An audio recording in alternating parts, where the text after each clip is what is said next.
صلاحیتوں میں کم ہیں،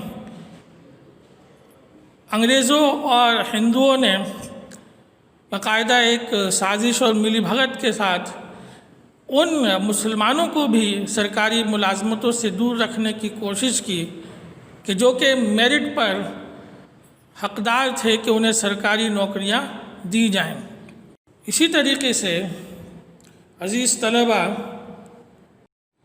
صنعتی اور تجارتی شعبے میں بھی مسلمانوں کو پیچھے رکھا گیا۔ ہندوستان کے بڑے بڑے سرمایہ دار غیر مسلم تھے اور اسی لیے انہوں نے مسلم اکثریت کے علاقوں میں صنعتیں قائم نہیں کی، حالانکہ خام مال اور سستی اجرت یہاں کثرت سے موجود تھی۔ مثال کے طور پر مشرقی بنگال میں ساری دنیا کی 50% جوٹ پٹسن پیدا ہوتا تھا، لیکن اس علاقے میں جوٹ کی کوئی صنعت نہیں لگائی گئی، جبکہ ہندو اکثریت کے علاقے مغربی بنگال میں دریائے ہگلی کے کنارے پر جوٹ کے تقریباً 100 کارخانے لگائے گئے۔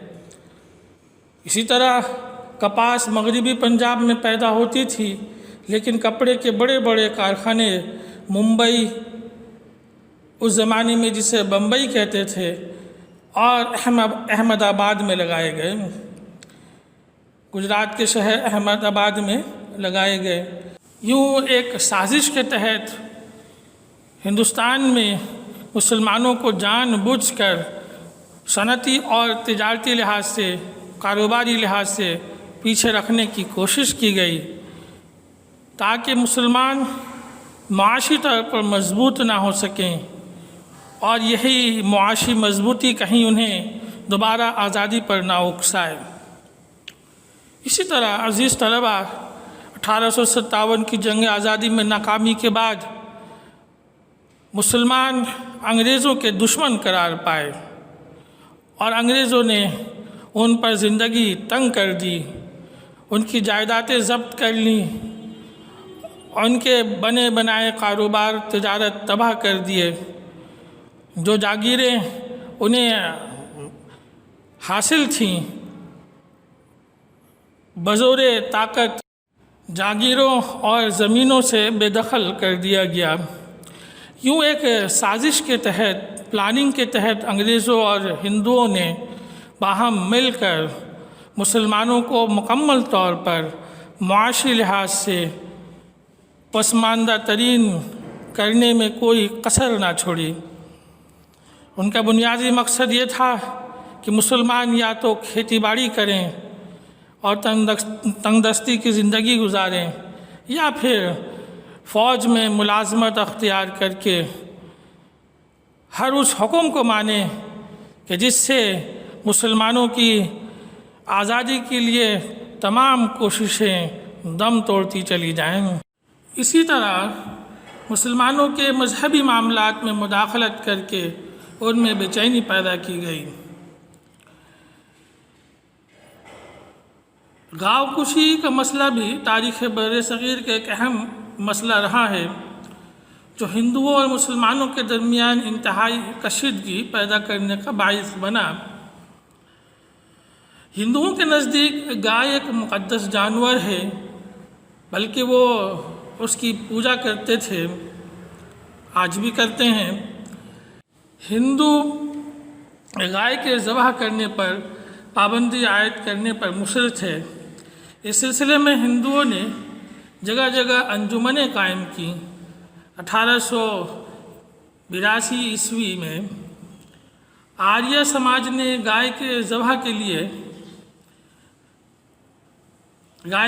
کے تحفظ کے لیے، گائے مسلمان ذبح نہ کر سکے، اس کے لیے گو رکشا سبھا قائم کی، گو رکشا سبھا نام سے انجمن قائم کی۔ مسلمان گاؤں کشی پر پابندی اپنے مذہبی اور شہری حقوق میں بیجا دخل اندازی سمجھتے تھے، اور کسی قیمت پر بھی گائے کو ذبح کرنے سے دستبردار ہونے پر آمادہ نہ تھے۔ چنانچہ دونوں قوموں کے لیے ایک شدید اور ایک مستقل جھگڑے کی بنیاد پڑ گئی۔ جس کے نتیجے میں متعدد شہروں میں ہندو مسلم فسادات برپا ہوتے رہتے تھے، جس کی مثالیں آج بھی موجود ہیں کہ ہندوستان میں اس بنیاد پر آئے دن کسی نہ کسی جگہ فسادات کی خبریں آتی رہتی ہیں۔ آریہ سماج کے بانی سوامی دیانند نے اسلام کے خلاف تابڑتوڑ حملے کیے اور یہ نعرہ بلند کیا کہ ہندوستان ہندوؤں کے لیے ہے۔ اس کی نظر میں ہندوؤں کے سوا دوسرے تمام باشندے غیر ملکی تھے۔ ادھر مہاراشٹر میں بال گنگادھر تلک نے شیواجی کی برسی منانے کی رسم ایجاد کی۔ اس نے کھلم کھلا مسلمانوں کو ہندوؤں کا دشمن کہنا شروع کر دیا اور شیواجی کو ایک عظیم ہندو لیڈر کے طور پر پیش کیا۔ اس کے نتیجے میں 1893 عیسوی میں زبردست ہندو مسلم فسادات ہوئے، جس پر مسلمانوں کو بھی اپنے دفاع کے لیے ایک انجمن بنانا پڑی۔ اسی طرح عزیز طلبہ، اسی زمانے میں بندے ماترم کا گیت لکھا گیا، جس میں دھرتی پوجا یعنی وطن کی دیوی کی پوجا کرنے اور اس کے دشمنوں کو ختم کرنے پر زور دیا گیا تھا۔ اس گیت کو عمومی طور پر سب کے لیے اور خصوصی طور پر تعلیمی اداروں کے طلباء کے لیے، جن میں مسلمان بھی شامل تھے، لازمی قرار دیا گیا کہ ہر ایک اسے پڑھے۔ مسلمان جن عقائد اور ایمانیات کے حوالے سے جن باتوں پر یقین رکھتے ہیں، اس لحاظ سے ان کے لیے ممکن نہیں تھا کہ وہ بندے ماترم کو پڑھیں یا اس پر کسی بھی صورت میں یقین رکھیں۔ اس لیے یہ ترانہ، یہ گیت بھی مسلمانوں اور ہندوؤں کے درمیان باہمی رنجش اور جھگڑے کی بنیاد بنی۔ یوں عزیز طلبہ، مجموعی طور پر مسلمانوں کے لیے ہندوؤں نے جان بوجھ کر ایسے طریقے اور رویے اختیار کیے کہ مسلمان اپنے مذہبی معاملات پر بھی کھل کر اور مکمل طور پر عمل نہ کر سکیں۔ یوں انہیں احساس دلایا گیا کہ ان کا تعلق ہندوستان سے نہیں ہے، وہ باہر کے ہیں، مذہبی معاملات پر عمل کرنے کی کوئی گنجائش نہیں ہے۔ یوں مسلمانوں کے لیے ضروری ہو گیا کہ وہ اپنے لیے ایک تنظیم قائم کریں تاکہ اب مذہبی حوالے سے بھی اپنے حقوق کو حاصل کر سکیں۔ عزیز طلبہ، آئیے اب ہم سماجی عوامل و اسباب کا جائزہ لیتے ہیں۔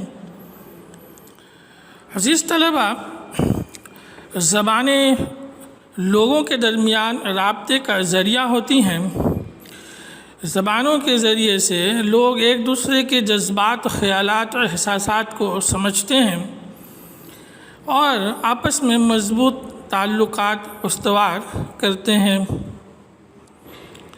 ہندوستان میں ایک نئی زبان تیزی کے ساتھ ترقی کرنے لگی، یعنی اردو زبان۔ چونکہ یہ زبان مغلوں کے دور حکومت میں عروج پر پہنچی اور ہندوستان کے تمام ہی لوگوں کی زبان بنتی چلی گئی، اور اس میں تیزی کے ساتھ ادب تخلیق کرنے کا سلسلہ شروع ہو گیا اور یہ ایک مقبول عام زبان بنتی چلی گئی۔ تاہم ہندو قوم پرست لیڈروں نے لوگوں کے اندر یہ بات پھیلانے کی کوشش کی کہ اردو مسلمانوں کی زبان ہے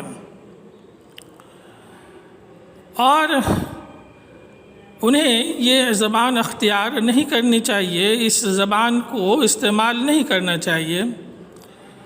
اس سلسلے میں 1857 عیسوی میں بنارس کے ہندوؤں نے اردو ہندی تنازع پیدا کرتے ہوئے اردو زبان اور فارسی رسم الخط کے خلاف زبردست مہم شروع کی۔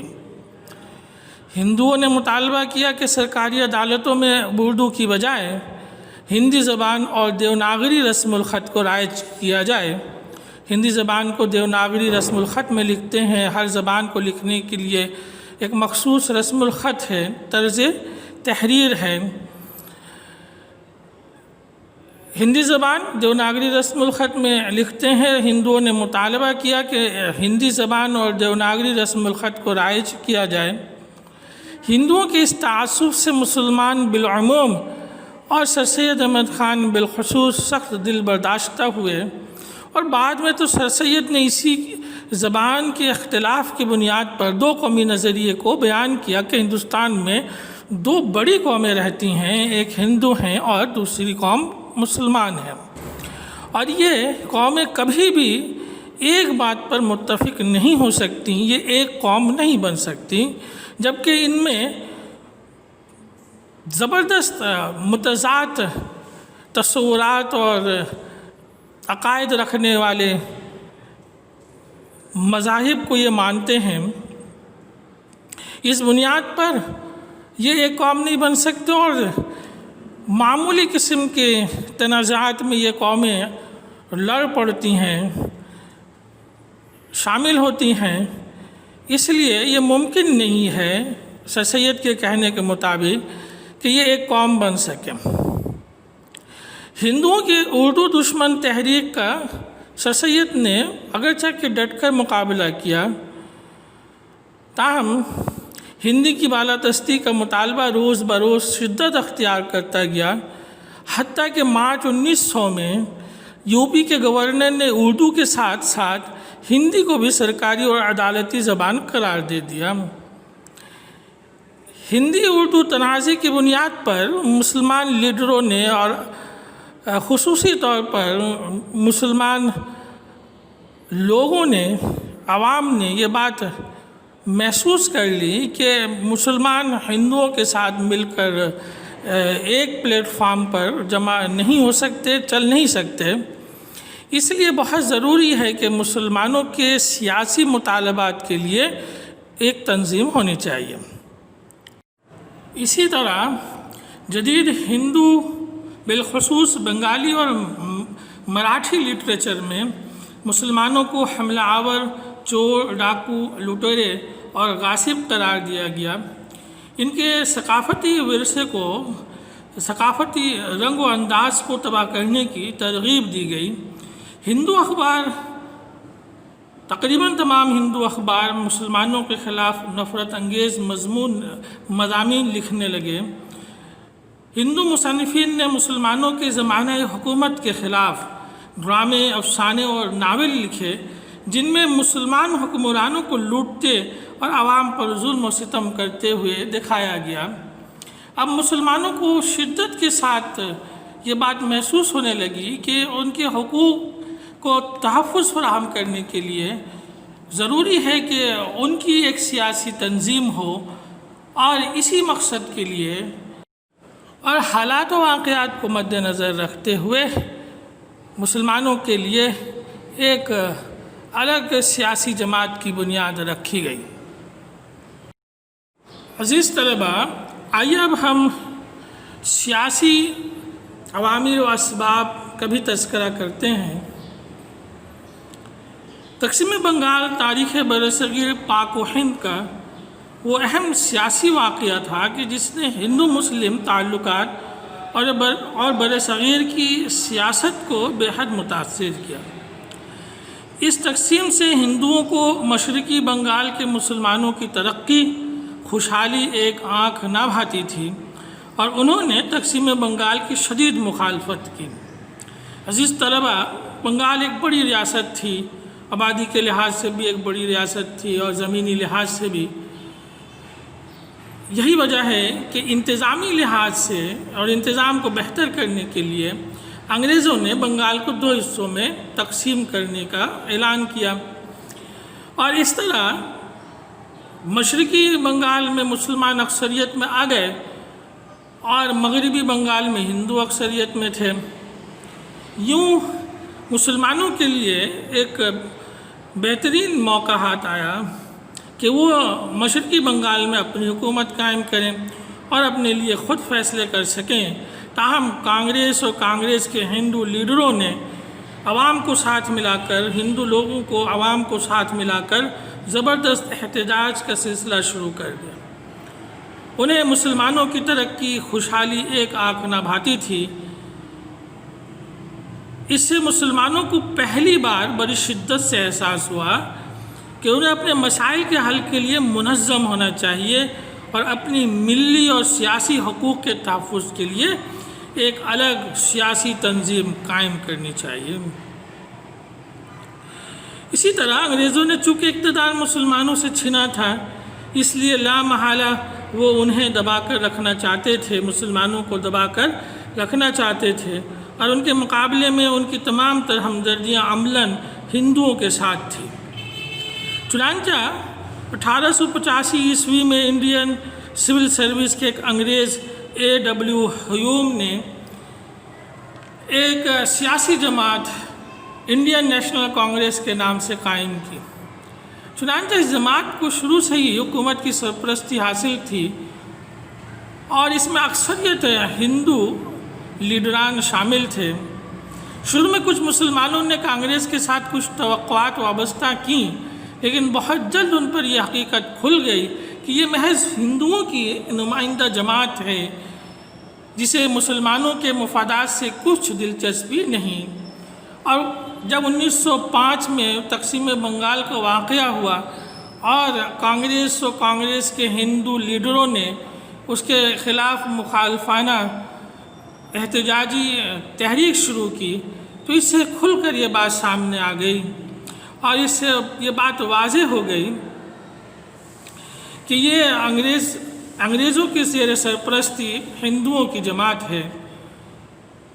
اس کے پہلے اجلاس میں 72 نمائندے شریک ہوئے، جن میں صرف 2 مسلمان شامل تھے۔ اس سے بھی ظاہر ہوتا ہے کہ یہ ہندوؤں کی جماعت تھی، ہندوؤں کے مقاصد کو حاصل کرنے کے لیے یہ جماعت بنائی گئی تھی۔ اسی طرح عزیز طلبہ، کانگریس ہندوستان میں انگلستان جیسا پارلیمانی نظام چاہتی تھی، اور اس کی بنیادی وجہ یہ تھی کہ ہندو اکثریت میں تھے اور انگلستانی پارلیمانی نظام کے تحت وہ بہت آسانی کے ساتھ ہندوستان کے اندر اپنی اکثریت کی بنیاد پر حکومت قائم کرنے کے قابل ہو جاتے۔ انگریز سختی سے مسلمانوں کو دبا رہے تھے۔ وہ ملک میں مسلمانوں کو اپنا مد مقابل سمجھتے تھے۔ ان کا خیال تھا کہ مسلمان ہی ان سے ٹکر لے سکتے ہیں۔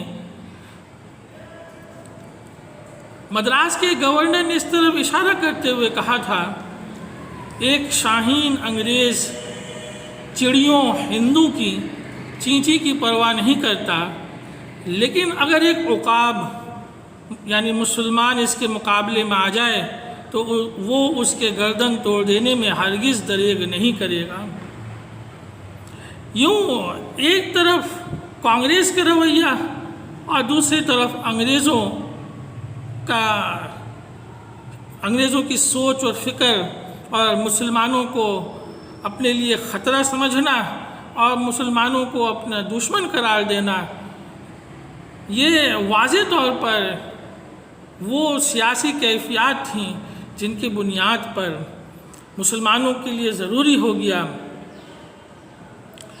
کہ وہ اپنے لیے ایک الگ سیاسی جماعت بنائیں تاکہ ہندوؤں سے بھی نمٹنا آسان ہو جائے اور انگریزوں کا مقابلہ بھی وہ کر سکیں۔ عزیز طلبہ، ان تمام وجوہات و اسباب، عوامل اور حالات میں سر آغا خان، نواب محسن الملک اور دیگر مسلم رہنماؤں نے ایک سیاسی جماعت قائم کرنے کے متعلق اپنے ارادے ظاہر کرنے شروع کر دیے۔ سید امیر علی لندن میں مقیم تھے، انہوں نے بھی علیحدہ سیاسی جماعت کے قیام پر زور دیا۔ ڈھاکہ کے نواب سلیم اللہ خان نے بھی آل انڈیا مسلم کنفیڈریشن کے نام سے ایک سیاسی جماعت کی تجویز پیش کی۔ بالآخر مسلم رہنماؤں نے طے کیا کہ دسمبر میں محمدن ایجوکیشنل کانفرنس ڈھاکہ میں ہونے والے اجلاس میں سالانہ اجلاس میں اس امر پر غور کیا جائے گا۔ چنانچہ مذکورہ کانفرنس کے اجلاس کے اختتام پر 30 دسمبر 1906 کو نواب وقار الملک کی صدارت میں ایک اجلاس منعقد ہوا، جس میں ڈھاکہ کے نواب سلیم اللہ خان نے سیاسی تنظیم کے لیے مسلم لیگ کے نام سے قرارداد پیش کی۔ حکیم اجمل خان اور مولانا ظفر علی خان نے اس قرارداد کی حمایت کی۔ اتفاق رائے سے یہ قرارداد منظور ہوئی اور یوں 30 دسمبر 1906 عیسوی کو ڈھاکہ کے مقام پر مسلمانوں کی سیاسی تنظیم آل انڈیا مسلم لیگ کا قیام عمل میں آیا۔ عزیز طلبہ، آئیے اب ہم مسلم لیگ کے قیام کے اغراض و مقاصد کو دیکھتے ہیں۔ نمبر 1، تاج برطانیہ سے وفاداری۔ مسلم لیگ کے بانی مسلم مکابرین یہ چاہتے تھے کہ ہندوستان کے مسلمان حکومت برطانیہ سے وفاداری کریں اور کسی حکومتی اقدامات کے سلسلے میں اگر کوئی شبہات پیدا ہوں تو ان کے رفع دفع کی کوشش کریں، بجائے اس کے کہ حکومت برطانیہ سے محاذرائی کریں۔ وقت کا تقاضا یہ ہے کہ ان کے ساتھ مل کر مسلمانوں کی حقوق کو حاصل کرنے کی کوشش کی جائے اور مسلمانوں کی فلاح و بہبود کے لیے سیاسی طرز پر حکومت برطانیہ کے ساتھ مل کر کوششیں کی جائیں۔ نمبر 2، مسلمانان ہند کے سیاسی حقوق و مفادات کا تحفظ۔ مسلم لیگ کے قیام کا ایک اہم مقصد یہ تھا کہ مسلمانان ہند کے سیاسی حقوق اور مفادات کو تحفظ فراہم کیا جائے اور انہیں آگے بڑھایا جائے، اور مسلمانوں کو پیش آنے والی مشکلات اور ضروریات کے بارے میں حکومت کے پاس بروقت سفارشات پیش کی جائیں اور جو سیاسی آداب سے ہم آہنگ ہوں اور دلائل پر مبنی ہوں، مسلمانوں کے حقوق کو اسی سیاسی انداز سے حاصل کرنے کے لیے اس تنظیم کی بنیاد رکھی گئی۔ نمبر 3، دوسری قوموں کے ساتھ اتحاد و یکجہتی پیدا کرنا۔ یہ بھی مسلم لیگ کا مقصد تھا کہ ہندوؤں اور مسلمانوں کے درمیان ہندوؤں کے متعصبانہ رویے سے جو خلیج حائل ہو گئی تھی، اس کو کم کیا جائے اور ہندو اور مسلمانوں میں عداوت کے جذبات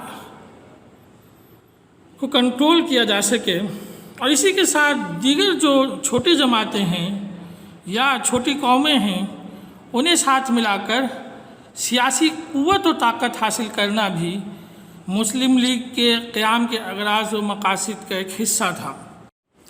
عزیز طلبہ، آل انڈیا مسلم لیگ کا پہلا اجلاس دسمبر 1907 میں کراچی میں ہوا، جس کی صدارت سر آدم جی پیر بھائی نے کی۔ مسودے میں کچھ ترامیم کے بعد مسلم لیگ کا دستور منظور کر لیا گیا۔ نوزائیدہ تنظیم کے پہلے صدر سر آغا خان منتخب ہوئے، جبکہ پہلے سیکرٹری جنرل علی حسن بلگرامی کو منتخب کیا گیا۔ ایک طرف تو ہندو اکثریت نے مسلم اقلیت کو ایک کونے میں دھکیل کر اسے تنہا کر دیا تھا، تو دوسری طرف ہندوستان میں جلد ہی نمائندہ نظام حکومت کا قیام متوقع تھا۔ عزیز طلبہ، صرف کانگریس سے علیحدگی مسلمانوں کے لیے کافی نہ تھی، بلکہ یہ بھی انتہائی ضروری بات تھی کہ مسلمانوں کو اپنے مفادات کے تحفظ کے لیے ایک علیحدہ نمائندہ سیاسی جماعت کی اشد ضرورت تھی۔ اسی لیے مسلمان رہنماؤں نے آل انڈیا مسلم لیگ کی بنیاد رکھی اور مسلمانوں کے لیے یہ موقع فراہم کیا، ہندوستان کے اس وقت کے مسلمانوں کے لیے موقع فراہم کیا کہ وہ اس پلیٹ فارم کو استعمال کر کے نہ صرف ہندوستان میں اپنے لیے حقوق کے حصول کو ممکن بنائیں، بلکہ آزادی ہند کے لیے کوشش بھی کریں۔ عزیز طلبہ، اب سبق کے اختتام پر آپ سے التماس ہے کہ اب تک جتنے بھی آپ نے مختصر سوالات رجسٹر پر تحریر کیے انہیں زبانی یاد کریں، امتحان کی تیاری پر توجہ دیں اور اس سبق کو کتاب سے بھی ضرور مطالعہ کریں۔ آپ سب کا شکریہ۔